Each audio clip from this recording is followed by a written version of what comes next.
Hello and welcome to this edition of Miles Ahead. Today we're looking at Audis, but specifically the top of their range, the RS. So if you want a 600 brake horsepower V8 that will propel you from 0 to 60 in under 4 seconds, and you need familial practicality, you've got three main options. If you've got family and a dog, you want the estate, so you want the RS6. If you like sitting up higher, you want the RSQ8. But if you want everyday practicality, then just a normal saloon shape, you'll want one of these, the Audi RS7. Produces just shy of 600 brake horsepower, twin turbo, 4 litre V8, 0 to 60 in 3.6 seconds, obviously quattro, all-wheel drive. Let's take a closer look. Let's unlock her. You get this really cool light show at the beginning when you unlock it. So the LEDs flicker on. Nice touch. And let's take a closer look inside.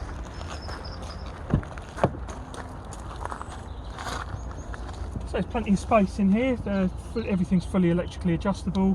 Let's fire her up.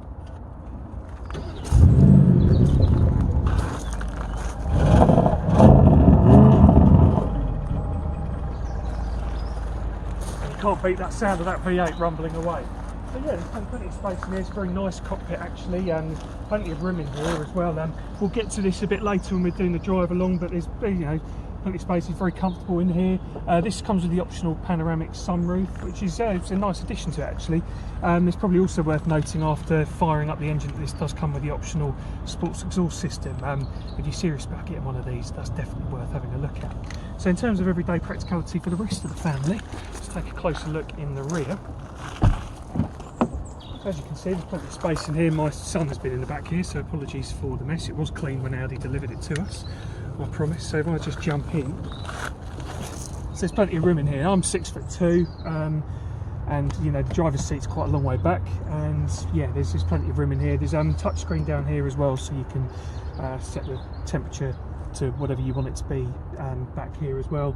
And there's plenty of speakers around here. This does come with the optional Bang & Olufsen sound system, which I have to say is very good as well actually in this car. So let's have a look at the storage capacity in the back to round off the practicality element. This also comes with privacy glass, which is quite a nice touch.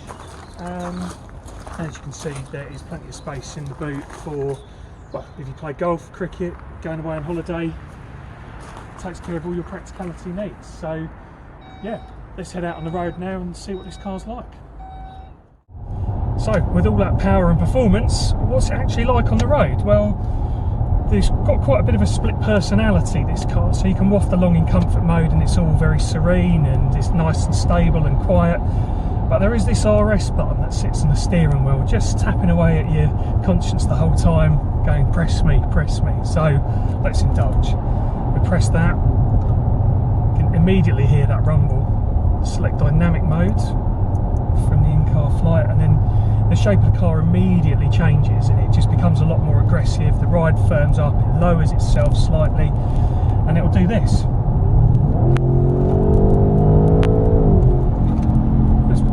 Turn of pace, it has to be said, but when you're not being a hooligan and you're just driving around back into comfort mode, it's again straight back to a neutered, nice, closes a couple of valves in the exhaust and everything's very comfortable.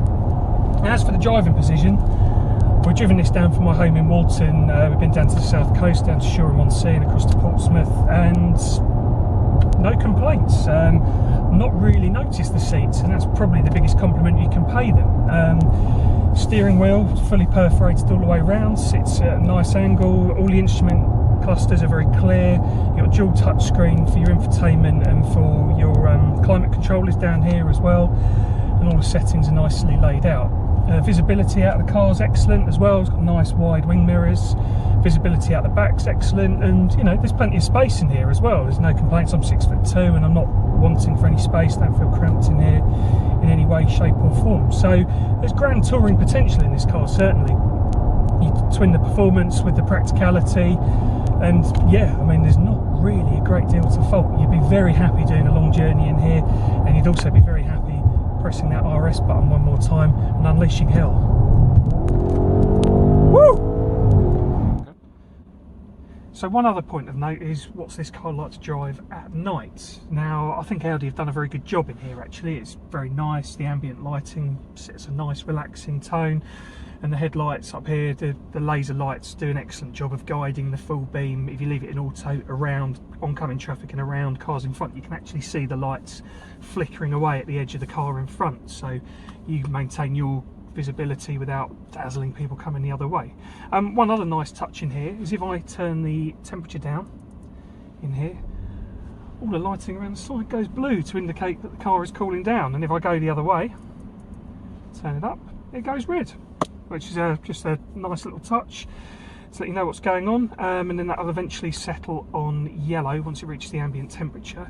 Now it also goes red if we stick it into dynamic mode. The lighting all goes red for racing, and we can put it in RS mode, and then you can go out and have some fun.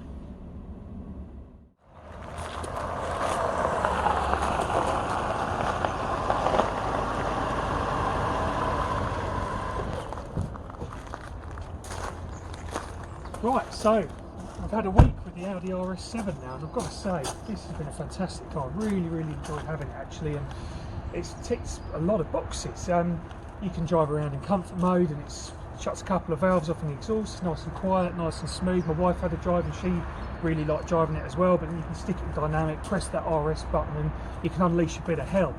And there's oodles of grip in this thing. I mean, when you're driving it, it will put a smile on your face at all times. You know, if you're getting a bit bored, press that RS button, and then it's a good time to just a click of a button away.